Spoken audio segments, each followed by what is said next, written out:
In the history of the United States, the Native Americans were not just guardians of their own lands. They became living symbols of bravery, loyalty, and sacrifice. Among them were many tribes and leaders whose names were written in gold during the wars against the British Empire, especially in the American War of Independence and the conflicts that followed in the early 19th century.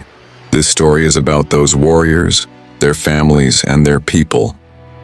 In the late 18th century, the vast forests and plains of North America turned into a bloody battleground between European colonizers and the original inhabitants. Many tribes split into two camps. Some chose to remain loyal to the British Crown, while others sided with the American colonists fighting for independence. One of the best known was Cornstalk, a legendary leader from the Shawnee tribe. His real name was Huckalesqua. In the 1760s and 1770s, he lived in the Ohio Valley and led his people with wisdom and courage. Cornstalk worked tirelessly to protect his people through diplomacy, but when war was inevitable, he led his warriors with bravery and skill. His sense of fairness and honor inspired many American patriots too. He was known as both a sharp negotiator and a fearless warrior when needed. During this same period, the Delaware Lenape tribe played a crucial role. Living in Pennsylvania and the Ohio Valley, the Delaware were led by Chief White Eyes, who allied with the Continental Army during the American Revolution. He provided valuable intelligence and persuaded his people to side with the Americans against the British. Sadly, White Eyes died under suspicious circumstances, but the alliance he forged brought together many native warriors against the common enemy.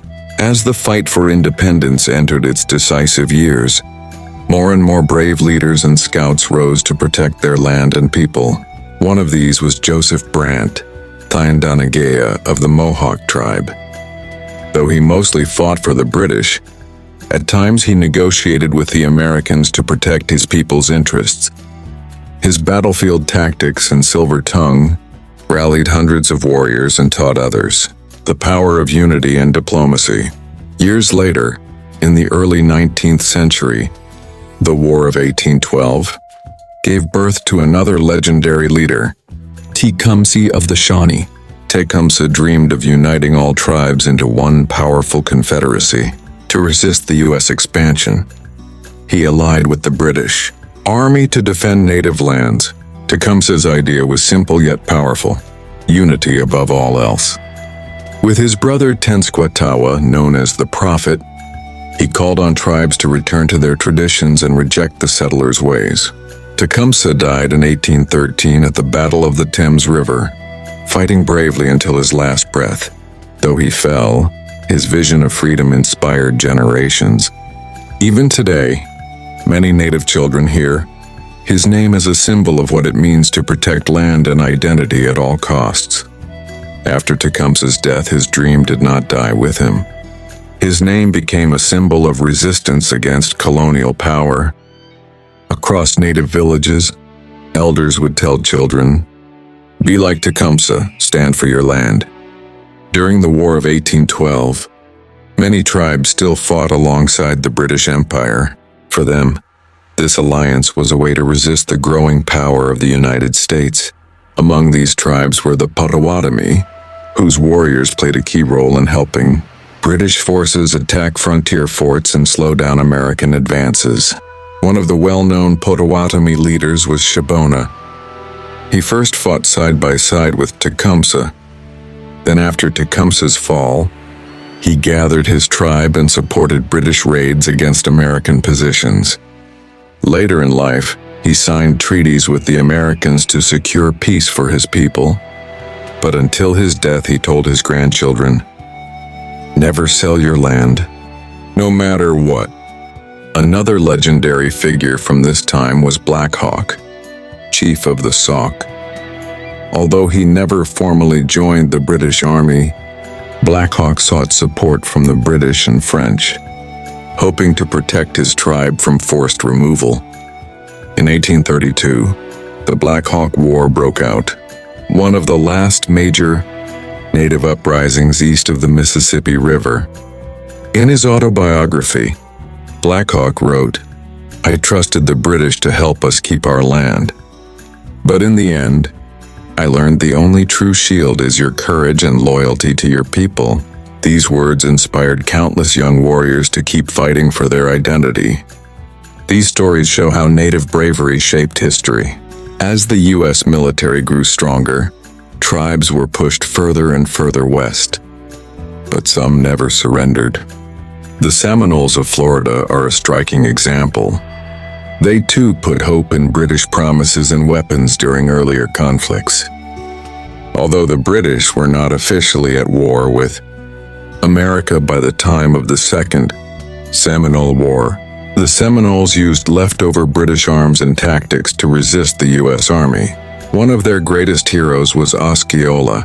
In the 1830s, he led the Seminole resistance in Florida's swamps and forests. Though young, Osceola became a master of guerrilla warfare, striking U.S. troops with surprise attacks and disappearing into the Everglades. Before battle, he would tell his warriors, "Even if we stand alone, we fight for our land."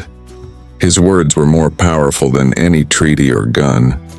The Seminole War became the longest Native American war in U.S. history. Eventually, Osceola was betrayed during peace talks and imprisoned, where he died under harsh conditions, but his spirit lived on. His name still means never give up to the Seminole people. For many Native nations, making alliances with the British was a survival strategy. They knew exactly who threatened their homelands. The American government that pushed for removal and expansion. To fight back, they used every possible ally. But at the heart of it was always their own courage and unity. Long after the British left, the dream Tecumseh spoke of remained.